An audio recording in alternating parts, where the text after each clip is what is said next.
በስመ አብ ወወልድ ወመንፈስ ቅዱስ አሃዱ አምላክ አሜን። በባህሪ በህልውና በአገዛዝ በስልጣን አንድ አምላክ እያልን በአብ በወልድ በመንፈስ ቅዱስ አምነን ልመናውና በረከቱ ረድኤቱ ለዘላለም ከእኛ ጋር ይኑርና ሐምሌ በባተ በ12 ቀን የሚነበብ የሚጸለይ የቅዱስ ሚካኤል ድርሳን ይህ ነው። በአንዲት ሀገር ስለሚኖር ስለ አንድ ክፉ ሰው ጳጳሱ ዮሐንስ የተናገረው ይህ ነው። ይህ ሰው ጾም የማይጾም ጸሎት የማይጸልይ ልቦናው እንደ ፈርዖን ልብ የጸና ነበር።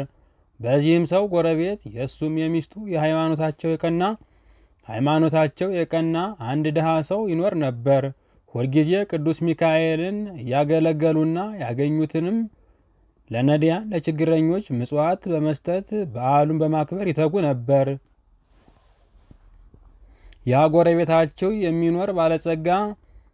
በጎረቤታቸው የሚኖር ባለጸጋ ስለ እነዚህ ሰዎች በልቡ እንዲህ እያለ ያንጎራጉር ነበር። ለራሳቸው የሚበሉት የሚጠጡት የላቸው፣ ነገር ግን ከየት እያመጡ ይመጸውታሉ በማለት ልቡ ታወከበት። ከዕለታትም በአንድ ቀን ባለጸጋው ያን ድሃ ጠርቶ አንተ ሰው የምታርሰው እርሻ፣ የምትዘራው ዘር፣ የምትሸጠው የምትለውጠው ንብረት የለህም፣ ከየት እያመጣህ ነው የምትመጸውተው አለው። ድሃውም መልሶ እኔና ሚስቴ የመላእክት አለቃ የሚሆን የቅዱስ ሚካኤልን ስም በጠራን ጊዜ ኃይልም በረከትም ይሰጠናል። ስለዚህም ብዙ ስራ እንሰራለን፣ ስራችንም ይባረክልናል አለው። በዚህ ጊዜ ባለጸጋው ሀፍረት ያዘውና የሚመልሰው አጣ። ድሃውም እስከ ዕለተ ሞቱ ድረስ ምጽዋት ከመስጠት አላቋረጠም። ያም ድሃ ከሞተ በኋላ ሚስቱ ጸንሳ ነበርና የቅዱስ ሚካኤል በዓል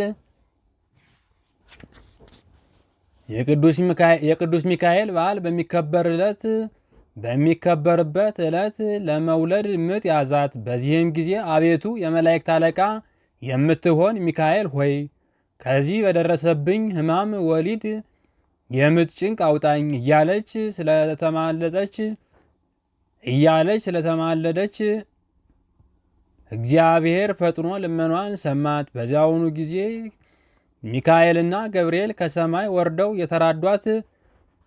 እየተራዷት መልኩ ያማረ ወንድ ልጅ ወለደች። ቅዱስ ሚካኤልም ቅዱስ ገብርኤልን ሕፃኑን ባርከዋለውና ቅዱስ ገብርኤልም ልዑል እግዚአብሔር ይባርከው፣ የዚህ የተንኮለኛ ባለጸጋ ቤቱም ገንዘቡም ሁሉ ለእርሱ ይስጠው ብሎ ባረከውና ሁለቱም የእግዚአብሔር መልእክተኞች ሚካኤልና ገብርኤል ወደ ሰማይ አረጉ።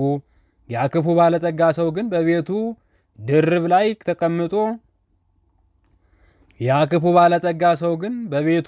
ላይ ተቀምጦ ሳለ እግዚአብሔር ጆሮዎቹን ስለከፈተለት ሚካኤልና ገብርኤል የሚናገሩትን ሰምቶ ነበርና ይህ ሕፃን ገንዘቤን በምን ምክንያት ይወርሳል እያለ በልቡ ሲያወጣ ሲያወርድ ቆየ። ነገር ግን 40 ቀን ከሞላ በኋላ ይጠሯት ዘንድ ወደ እርሷ መልእክተኞችን ልኮባት በመጣች ጊዜ በተንኮል ሊሸነግላት ሴትዮዋ ሆይ ከአንዲት ሴት ልጅ በስተቀር ልጅ እንደሌለኝ ታውቂያለሽ። አሁንም ይህ ልጅሽን ስጭኝና እንደ ልጅ አድርጌ ላሳድገው፣ አድጎ በጎለመሰ ጊዜ ልጄን ሚስት ትሆነው ዘንድ ሰጠዋለሁ አላት።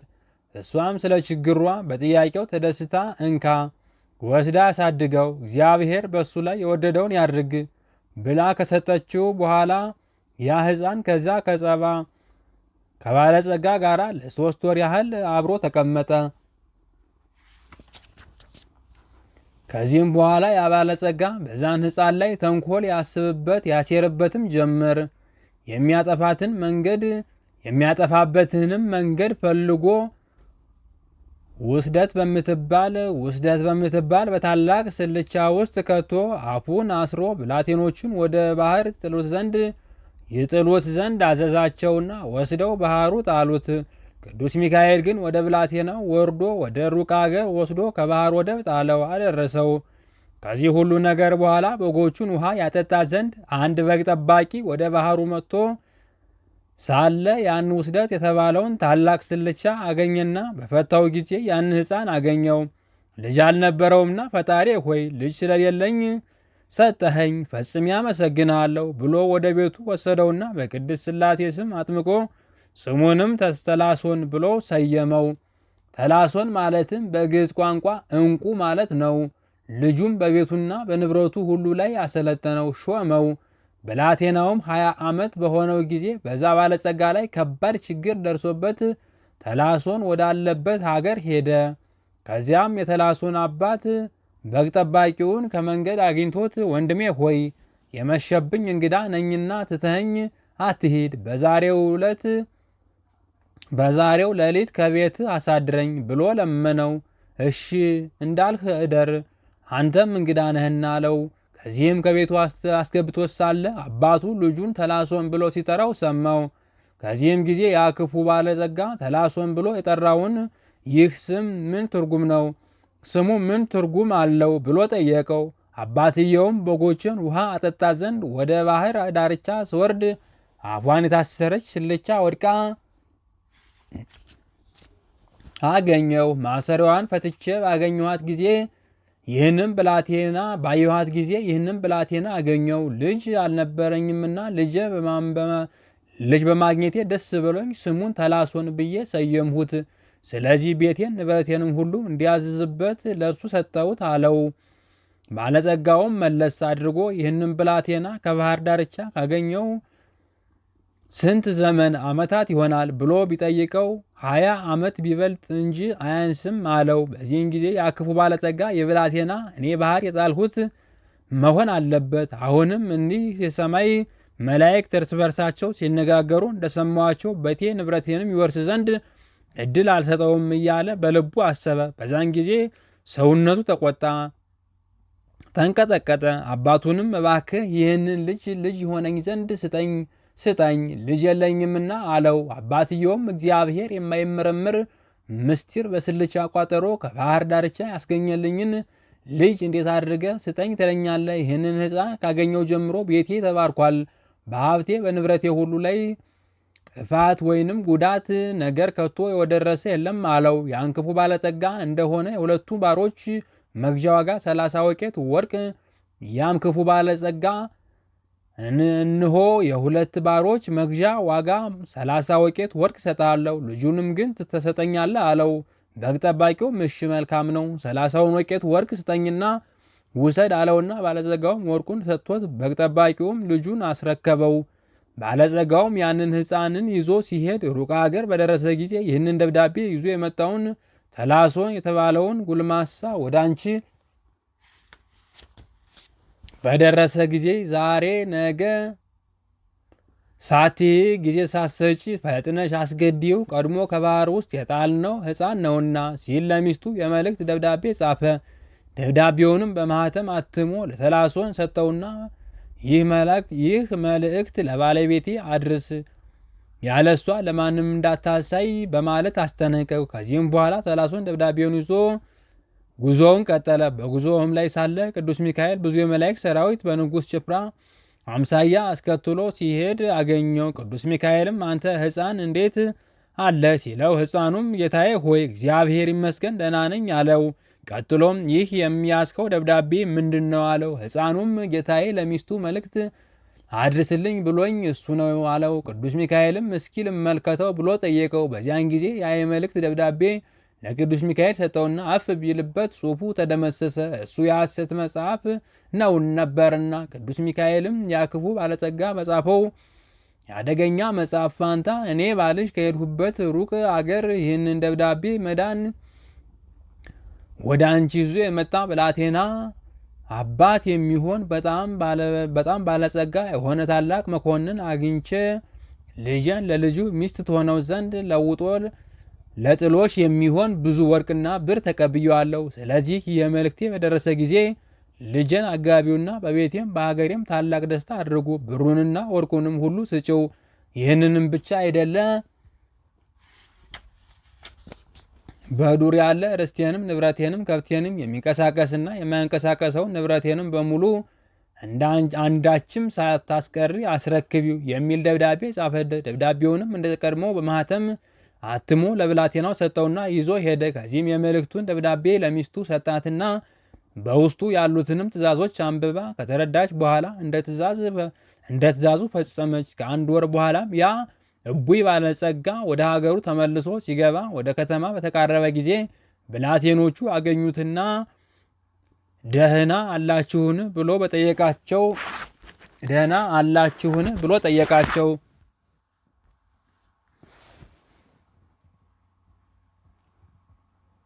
እነርሱም በጣም ደህና ነን፣ ሚስትህ የመልእክትህን ደብዳቤ እንደደረሳት በትእዛዝ መሰረት ከእኛ ጋር ታላቅ ደስታ ስታደርግ ሰንብታለች አሉት።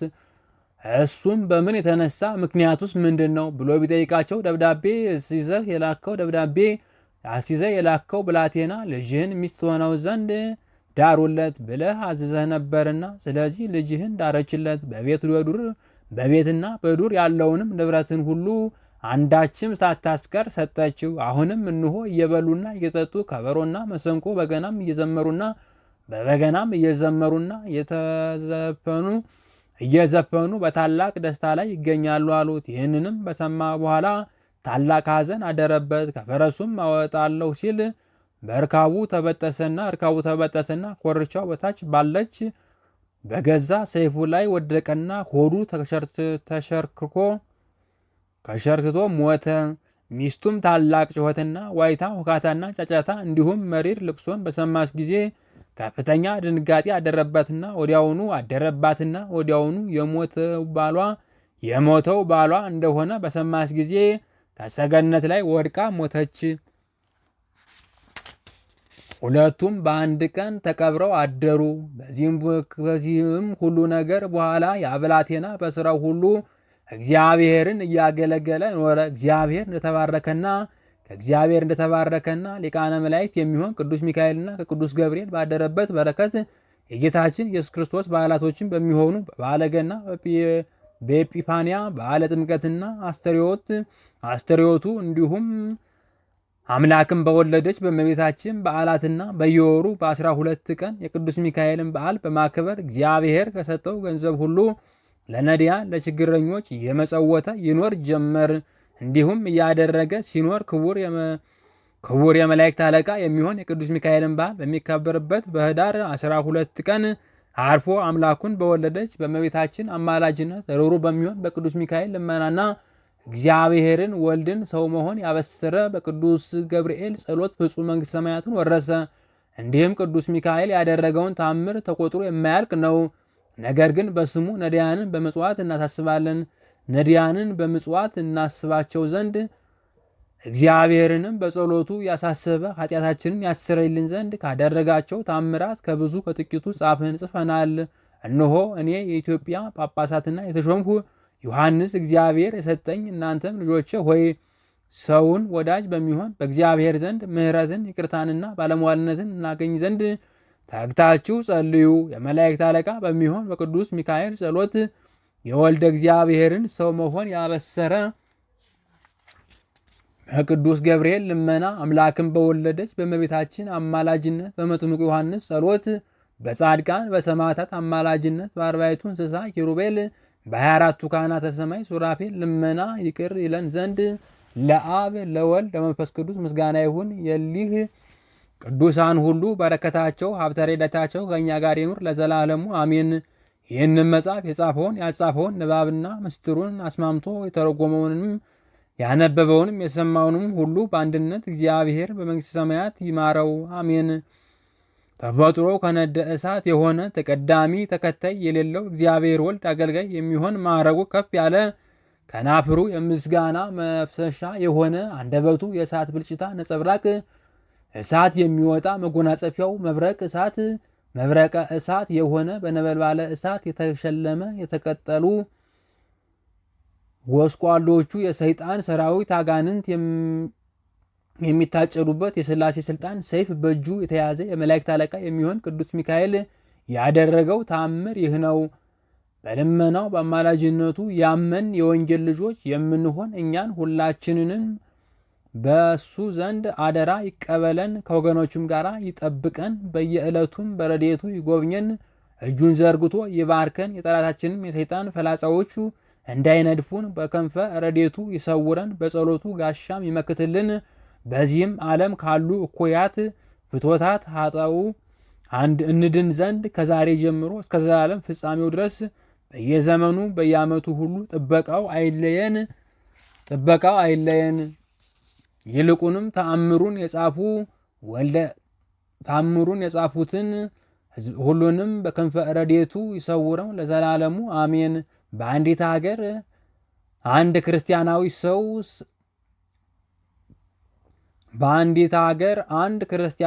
ሰው ስለ ነበረ ከዕለታት በአንድ ቀን የቅዱስ ሚካኤል በዓል በሚከበርበት ዕለት እንዲህ ተደረገ።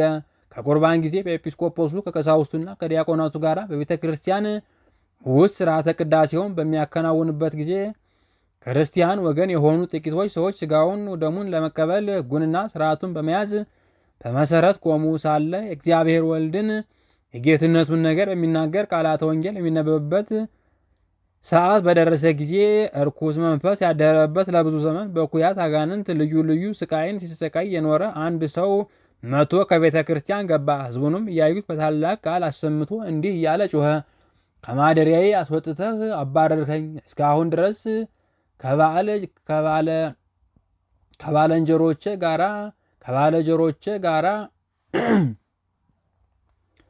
እስካሁን ድረስ ከባልንጀሮቼ ጋራ በማድርበትና የምጠጋበት አጥቼ በመንከራተትና በምቀዘበዝበት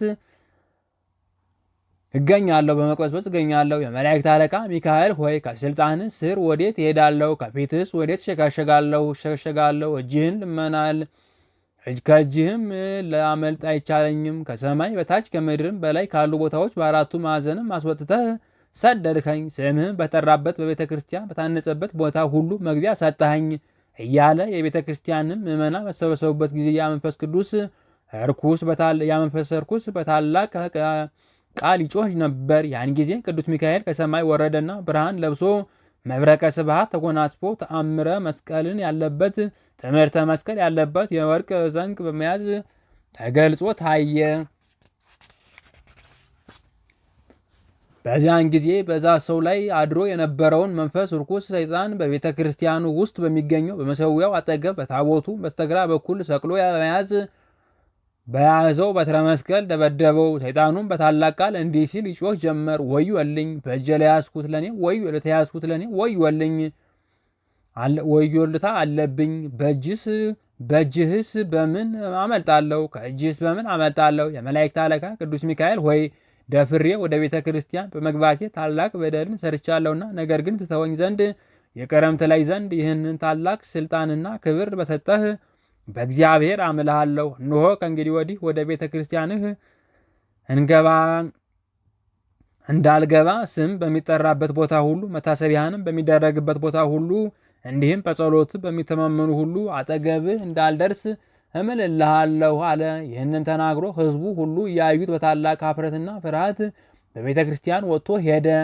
ከዚህም በኋላ ያ ሰው ከበሽታው ዳነና እግዚአብሔርና ቅዱስ ሚካኤልን በመመስገን የመላእክት አለቃ የሚሆን በቅዱስ ሚካኤል አማላጅነት ጸሎት በመተማመን ሞቶ መንግሥተ ሰማያትን እስኪወርስ ድረስ ይቅርታውና ቸርነት መልእክተኛ የሚሆን በቅዱስ ሚካኤል ቤተክርስቲያን በቅንነት በትጋት ያገለግል ኖረ። እኛንም በጸሎቱና በአማላጅነቱ በተማመን ሁላችንንም በሰይጣን ከሰራዊት ከአጋንንት ያድነን፣ ሕይወትንም በሚሰጥ በምስጋና ከደዌ ሥጋ ከደዌ ነፍስ በቸርነቱ ይፈውሰን። ርዕስተ እሳት ከሚሆኑ ጓደኞቹ ከኪሩቤል ጋር ሆኖ አብዝቶ ይለምንልን። ጥረት ከሌለ አነዋውሩ ከማይመረመር ዙፋኑን በአርያ የዘረጋ እግዚአብሔር ዘንድ ጥቅሙ ብዙ የሆነ ነጠብጣበ ምሕረቱን በእኛ ላይ ያሳርፍብን። ያርከፍክፍ ቸርነቱንም አያርቅብን። ይልቁንም ታምራቱን ለሚያነብ አማላጅነቱ ረዳት ይሁነው። በክንፈ ረድኤቱም ጥላ ስር ይሰውረው ለዘላለሙ አሜን።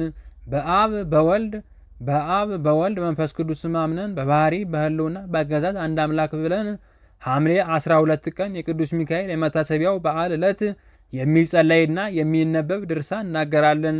በዚህም ቀን እግዚአብሔር የፋርስ ንጉሥ ወደሚሆን ወደ ሰናክሬም ከተማ ልኮት ስለነበር ኢየሩሳሌምን በከበባት ጊዜ ከሰራዊቱ መካከል 8500 ሰው ፈጀበት።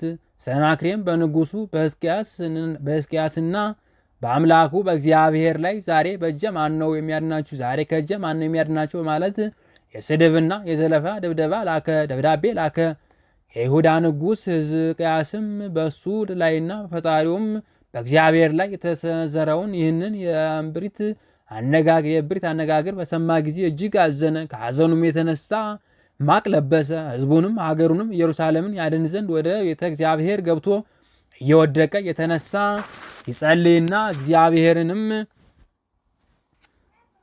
ይለምን ጀመር። እግዚአብሔርም ልመናውና ጸሎቱን ተቀብሎ የመላእክት አለቃ የሚሆን ቅዱስ ሚካኤልን የፋርስ ንጉሥ የሚሆን ወደ ሰናክሬም ከተማ ላከው። ከዚያም ኢየሩሳሌምና የይሁዳ ሰዎችን አዳናቸው። ስለዚህ የቤተ ክርስቲያን ሊቃውንት እንደ ዛሬው ሁሉ የቅዱስ ሚካኤልን በዓል በየወሩ እንድናከብር አዘዙን። ልመናው አማላጅነቱ ለሁል ጊዜ ከእኛ ጋር አይለይ እስከ ዘላለሙ አሜን። ቅዱሳን ሰማዕታትን በተጋድሏቸው ጊዜ የምትረዳቸውና ስለ ጽድቅ ድንጋይ ተንተርሰው ጤዛ ልሰው በዱር በገደል የሚኖሩ ጻድቃንን የምትጎበኛቸው ለአንተ ሰላም እላለው። ሚካኤል ሆይ የለመለሙ አዝርቶችን አብስለህ ለመከር የምታበቃቸው ፀሐይ አንተነህ። አሁንም በክንፍህ በስልጣንህ ስር ያለን ሕይወት ከዳግም ሞት እንቅልፍ ያንቃን ያትጋን። አሜን ለዘላለሙ አሜን።